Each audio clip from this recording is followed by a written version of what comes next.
Okay, so if I start this container now, and we are gonna open a new window and have a look at the Docker stats.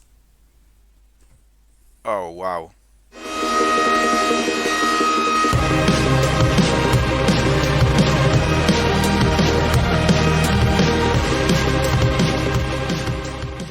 Welcome back to our channel. I'm very excited today to make this video because there are some great news in the Java world, specifically if you are a Spring developer.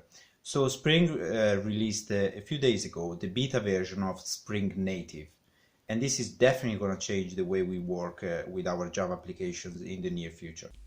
Spring Native brings fast boot up performance alongside lower memory consumption by offering a standalone executable with minimal OS layer and only required bits from the JDK and Spring dependencies. Effectively, this means you can run larger clusters of Spring containers in the cloud for a cheaper price or even go serverless. Typically, to run a Java application, you need to install a Java runtime environment. This is the basic principle of Java: write once, run everywhere, although there are compromises to be made in the sense of performance. With the advent of GraalVM, new possibilities opened up, so we can compile JVM-based applications into small self-contained native binaries. But enough of that now. I just want to jump into coding and show you how can you build your own Spring Native application. So what we got here is my basic GitHub project that I created for this purpose. What I have here is a simple Spring Boot app. I have created a controller with the two endpoints, getProducts and getProductById. For simplicity again, I've initialized the list of products in memory. So when we run the application, we can query the API with this curl request, and we get a list of products in a JSON response. And if I query the product ID, we get a single product response. That's all it is, and it is enough for this proof of concept. So now for the second part, we need to add the dependencies for Spring Native from the Spring Framework.experimental package. And then we also need to add the plugin, the Spring AOT Maven plugin, to perform the ahead of time transformations required to improve native image compatibility and footprint. The easiest way to find the correct plugin configuration is to go to start.spring.io and choose the Spring Native dependencies and then click Explore to view the Bootstrap project. I strongly suggest doing it through the Spring Initialiser interface, since the plugin configuration may vary depending on the dependencies you have chosen. But in my case, this is just fine as I only have a plain REST API with no backend database.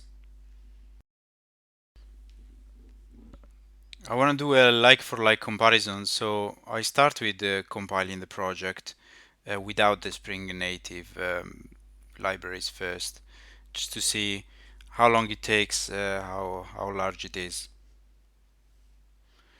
So now that I got it, you can see I have a Docker file here, which I already defined before. And this is the standard way of building Docker images.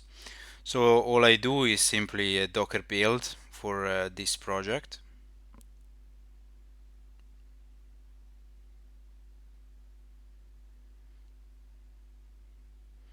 And I decide to call it like Spring Boot Vanilla or something similar so that is actually recognizable.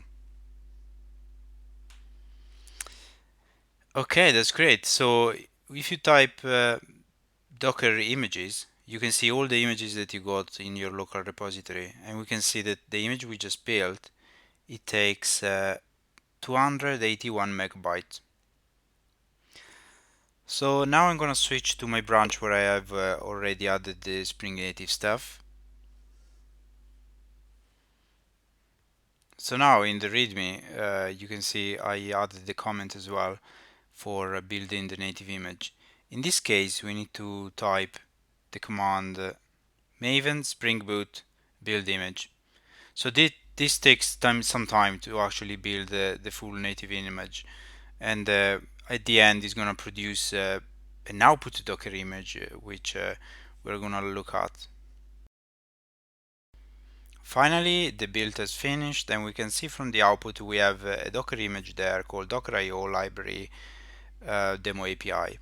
So if we go to Docker images again, I can identify it for definite by the Docker image number, and I can see that this time is only about 70 megabyte.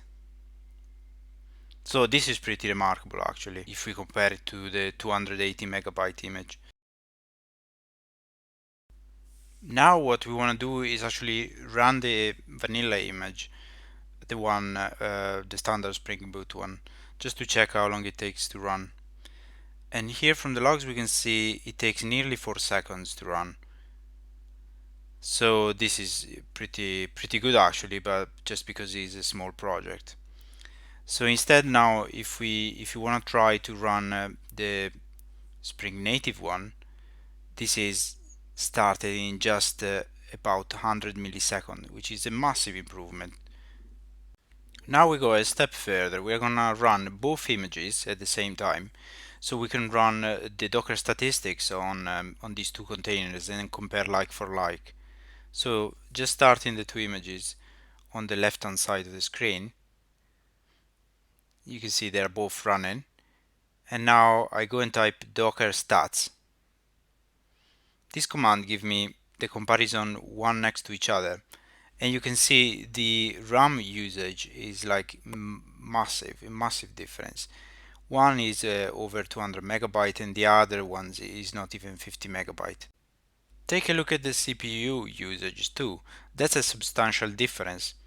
So there is no doubt in my mind Spring Native is going to be a de facto standard in a very near future. And to be even clearer, I think it is a turning point for Spring. Spring was about to fade out. Spring Native just revived it.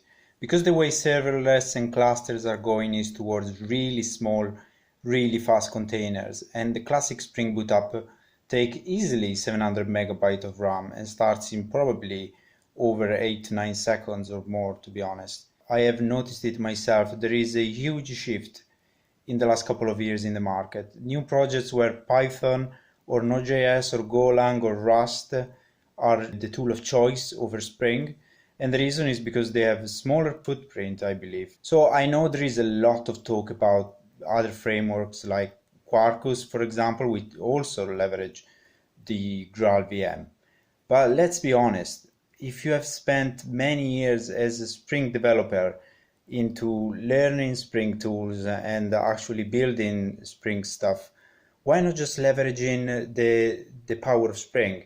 All the framework that you already have available, all the library that you already know how to use. So for me, it's a no-brainer, and this is really gonna change the way we build the Spring applications very soon. So, which framework do you think is gonna take over the market? Let me know in the comment section below. Type Q for Quarkus or S for Spring Native. Thanks very much for watching these videos, and please remember to like and subscribe. See you next time.